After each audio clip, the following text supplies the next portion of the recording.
Welcome to the 10-Minute Treasurer. My name is Jeff Pospisil, and in this video I'm going to share with you my impression of Patrick Lencioni's Working Genius. And kind of a spoiler, I really liked it. I discovered it in mid-2021, and then I had my team all do it for our retreat in December of 2021. So that's the spoiler. I really liked it, and I'll include a link to an episode with Carey Nieuwhof as well as to the Working Genius assessment in the description. So if you just want to go there and skip all this, that would be fine as well. If you're not familiar with Patrick Lencioni, he's one of these leadership gurus, and he's done a lot of great books. And his books, he writes them different than normal leadership books. He likes to use a parable. So he'll tell a story to illustrate the leadership principles. And the ones that I've read that are really good would be Death by Meeting, 5 Dysfunctions of a Team, The Advantage. All those are really good. But what he's currently working on is this Working Genius. And he shared it with Carey Nieuwhof. And so again, I'll include a link to that in the description. But as you can read the quote there, staffing based on people's gifts makes so much sense on a human level and on an organizational level. Basically, if you can customize a person's work to fit their gifts instead of their frustrations, they'll be happier, they'll be able to work harder, work better, and so everybody's a winner in that situation. And in this Working Genius, he basically says there are 6 types of genius and anybody has normally 2 working geniuses, and then 2 areas where they're competent, and then 2 areas where they get frustrated. And so, and you need all 6 types of genius if you really want to accomplish anything. So it's a really interesting one. It's very much worth listening to. So I did take the Working Genius assessment here, and it told me my top ones were invention and wonder. So that was my Working Genius. So I enjoy creating original and novel ideas and solutions, and I'm good at and enjoy pondering the possibility of greater potential or opportunity. So that seemed to fit pretty well with what I like and what I do.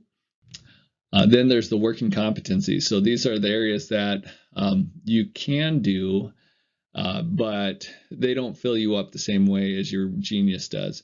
So mine was discernment and tenacity. So discernment in that I'm capable of, don't mind using my intuition and instincts to evaluate and assess ideas or plans.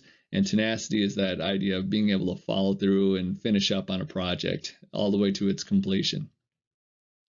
And lastly, there's my working frustrations. And so these are areas that maybe you can do well, but they don't fill you up. Actually, they drain you is what they do. And for me, it's galvanizing and enablement. So being able to rally people together towards an idea or project and get everybody going, that's galvanizing. And enablement is when you are able to be rallied, I guess, and you're able to jump on board and provide the type of service that the people need. So kind of on their terms. So these are all working geniuses, but this happens to be my frustration. So I took this with my whole team, and then I charted the results. And by putting it in a chart, by the way, that really helped me see it very clearly, because you could see me with the wonder and invention right here, as well as the galvanizing and enablement as my frustrations right there. And then you look at my whole team, and their genius is in enablement and tenacity, which is, after I thought about it, it makes perfect sense. That's what you'd want in a finance office, because it means you're going to have consistency, you're going to have follow through, things are going to get done. So that's actually really positive, but that does mean we have a gap here.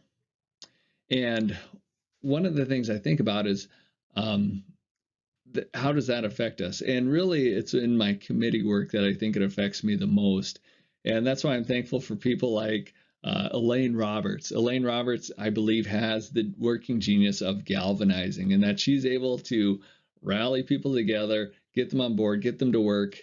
So very, very positive. And I think I probably also have other people that are like that, plus people with discernment on my committees. But if a committee doesn't have that galvanizer, that's a struggle for me, because that's one of the areas that'll drain me.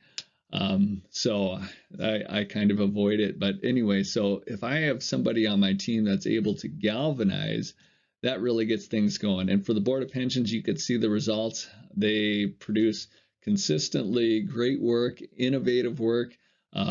They're just top notch. And I think Elaine Roberts does play a big piece in that, as well as the rest of the board as they fill in their gifts as well. So like I said, I couldn't recommend this enough. I mean, I recommended it so much. I had my wife do this, and I had some of my friends do this because it was eye-opening, and it does explain a lot how we work together, and it does explain why some people like doing some things and some don't. So again, I'll leave some links in the description, and if you have a team, I couldn't encourage you enough to go ahead and take the working assessment. It's fairly cheap. I want to say it's $25 per assessment. If you listen to the Carrie Newhoff episode, there's a coupon code there to get half off too. So that's what I did. Again, this is a ministry of the Finance Office of the Dakotas United Methodist Church, as well as the Dakotas United Methodist Foundation. And I encourage you to like, subscribe, share if you found this helpful. God bless you.